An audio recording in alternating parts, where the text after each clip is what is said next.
బుర్రలేని ఈ జనసేన పార్టీ అంతా కూడా పవన్ కళ్యాణ్ గారి నాయకత్వంలో ఇవాళ ఈ కుర్రవాడిని చంపడం కరెక్టే మాట్లాడుతున్నారు. ఎంత దురదృష్టం.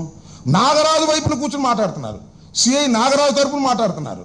సిఐ నాగరాజు ఇంటికి వెళ్ళి నాగరాజును అరెస్ట్ చేయడానికి వీల్లేదని ఉద్యమం చేసే ప్రతి వాడు పవన్ కళ్యాణ్ పంపించిన వాడే. ఏమిటో ఈ అన్యాయం నాకు అర్థం కాలేదు. సమాజం ఎక్కడికి పోతుంది?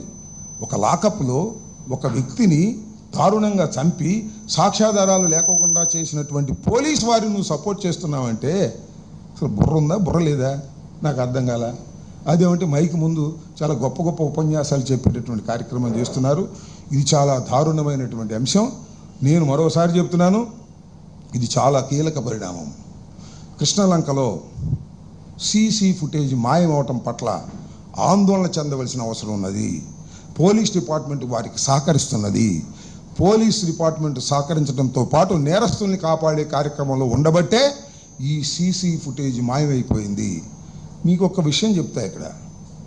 అకార్డింగ్ టు సుప్రీంకోర్టు డెసిషన్, ఏదైనా ఒక పోలీస్ స్టేషన్లో కానీ మరొక చోట కానీ సీసీ ఫుటేజ్ 18 మాసాలు స్టోర్ చేయాలి. 18 రోజులు కూడా స్టోర్ చేయలే.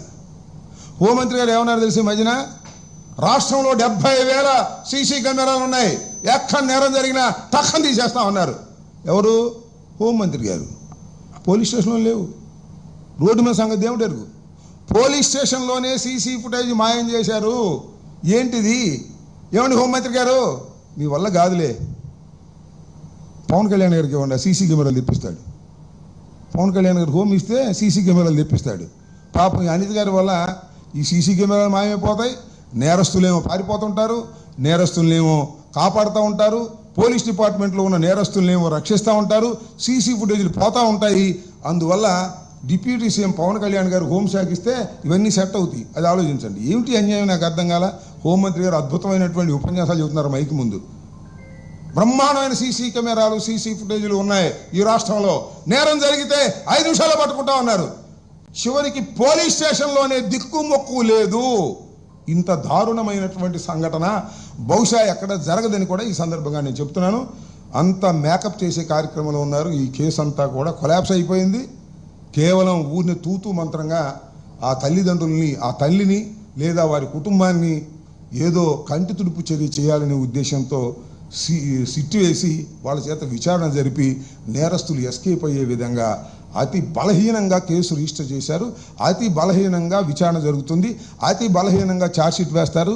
ఇది కొలాప్స్ అయిపోతుంది. కాబట్టి సెంట్రల్ బ్యూరో ఆఫ్ ఇన్వెస్టిగేషన్ కానీ ఎన్ఐతో కానీ ఇది జరిపించవలసిన అవసరం ఉందని డిమాండ్ చేస్తున్నాం. అలా చేయకపోతే బాధితులకు న్యాయం జరగదు. ఇప్పటికైనా పవన్ కళ్యాణ్ గారు జ్ఞానోదయం తెచ్చుకుని నేరస్తుల్ని శిక్షించే కార్యక్రమం చేయాలి. ఇక్కడ నేరస్తులు చనిపోయిన వాడు కాదు, ఇక్కడ నేరస్తుడు చంపినవాడు నాగరాజు అండ్ పోలీస్ డిపార్ట్మెంట్. వారి మీద యాక్షన్ తీసుకోవాలని ఈ సందర్భంగా చెప్పదలుచుకున్నాను. కులాల మధ్య రెచ్చగొట్టే విధంగా వైకాపా నాయకులు ప్రయత్నాలు చేస్తున్నారని మనిషితో పాటు ఇతర జనసేన నాయకులు కూడా చెప్తున్నారు. ఏం జనసేనలో అందరూ మాట్లాడరే, మరి కాపులు ఏం మాట్లాడుతున్నారే? నానాజీ ఆయనే, మరి బొలిశెట్టి శ్రీనివాస్ ఆయనే, దుర్గేష్ ఆయనే, కాపులు ఏం మాట్లాడుతున్నారు? మరి కడవ లేరా? కడవ ఎందుకు మాట్లాడలేదు చెప్పండి నాకు. మీ కూటమి ప్రభుత్వం కదా, చంద్రబాబు ఎందుకు మాట్లాడలేదు? వాడు నేరస్తుడు, అందుకే వాడికి శిక్ష పడిందని చెప్పడే. నువ్వు ఎందుకు చెబుతున్నావు? నీ లైన్ ఏంటి, ఆ లైన్ ఏంటి? తెలివిగలడు చంద్రబాబు, బుర్ర ఉండోడు, నీకు బుర్ర లేదు, తెలివి తక్కువడివి.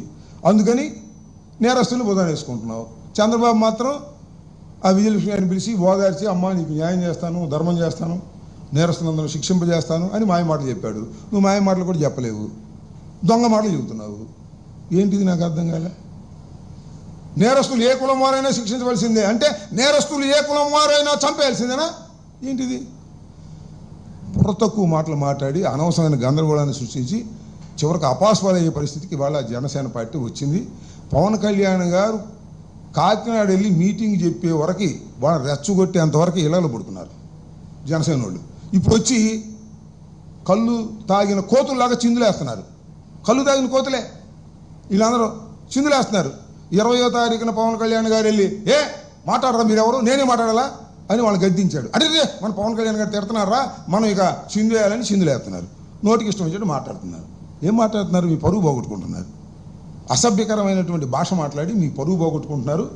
పవన్ కళ్యాణ్ గారు చెప్తేనే ఇలాంటి అసభ్యకరమైనటువంటి భాష మాట్లాడుతున్నారనేటువంటి భావన దేశవ్యాప్తంగా రాష్ట్ర వ్యాప్తంగా ప్రజల్లో కలుగుతూ ఉంది. పవన్ కళ్యాణ్ గారు ఇప్పటికైనా కంట్రోల్ చేసుకోండి.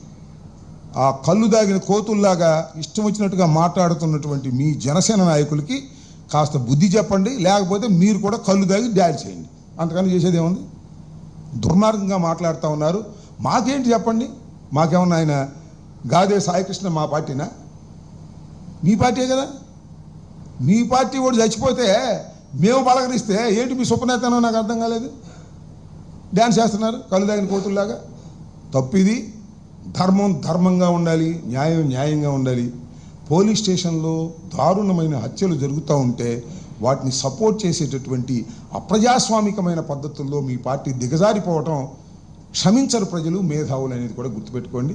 పోలీస్ స్టేషన్లో ఏ వ్యక్తి చనిపోయినా, చంపబడ్డా, సాక్ష్యాధారం లేకుండా కాల్చివేసినా ఖచ్చితంగా ప్రభుత్వం రియాక్ట్ కావాలి.